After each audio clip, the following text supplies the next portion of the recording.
Thank you for joining me. Can you please introduce yourself and your company? Yes, so I'm Richard Pursey, CEO of SafeToNet. We're an e-safety company and we exist to detect and prevent cyberbullying, abuse, aggression, sextortion, grooming and other predatory risks on social networks. Now, this is a very emotive subject and quite a powerful one, talking about protecting children. Can you tell me a little bit more about what SafeToNet is trying to do in this space? Yeah, sure. So our mantra is that we can automatically contextualize content that children send, share and receive online, and we can determine what's harmful and block it in real time before they see it and before they send it. And how exactly are you doing that? So this is a mixture of natural language processing, big data analytics, so we're talking about behavioral analysis, statistical, correlative, all within a machine learning environment. So that allows us to contextualize content, so we can, for example, tell the difference between banter and aggression. And now this is a fantastic application of artificial intelligence, machine learning, big data analytics.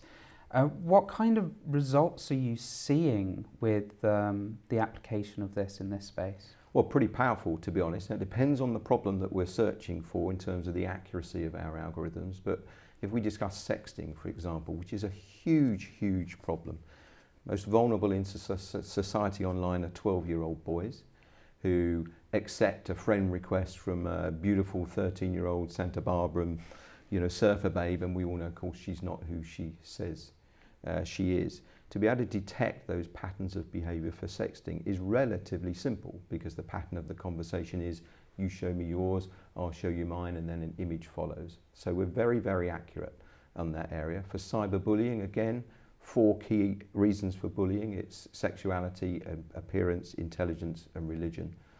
The lexicons of those, again, very easy to pattern. So actually the software, in terms of looking for behavioural patterns, is very powerful and very accurate. And what platforms do you cover? Mobile devices, desktop devices, in terms of social networks? Which ones are you plugged into, or can you operate with? So it's platform agnostic, so we're covering all of the social networks and all of the messaging apps, because we're operating deep into the heart of a mobile device. So we're talking about Android and iOS. So in effect, on your iPhone, for example, we're detecting and analysing incoming and outgoing messages in real time. And who are you working with in this space? Are you working with the social media platforms themselves? Are you working with governments? Are you working with mobile operators? Who is it that you're partnering with? Well, it's predominantly the mobile operators. As you'll know, machine learning is all about volume and velocity, and so our route to market is we're a B2B2C. We're very proud that we won the BT and EE Future Mobile Award last year. The prize of that is that we're going to market with our software with those guys. That gave us tremendous exposure, and we're also working with O2 and Vodafone. We're out in Singapore with Singtel.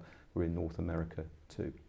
And certainly it's been in the news a lot lately around radicalisation and the government talking about social media channels taking more responsibility over moderating their content. Why do you think they're not doing that? Well, firstly, it's interesting that you use the phrase the government is talking about it, because that's pretty much all they do. But fundamentally, the social media companies, they thrive on freedom of speech. The moment they tell you as a user, well, we're monitoring you, and by the way, you can't say this and you can't say that, the first thing you'll do is you'll click and you'll go to another social network. So fundamentally, they're not going to do anything about this. They rely on active daily users, and you will go somewhere else. Richard, it sounds to me like a massively worthwhile cause that you're championing. So thank you very much for coming on and telling us how AI is affecting this space. It's a pleasure. Thank you for inviting me. Thank you.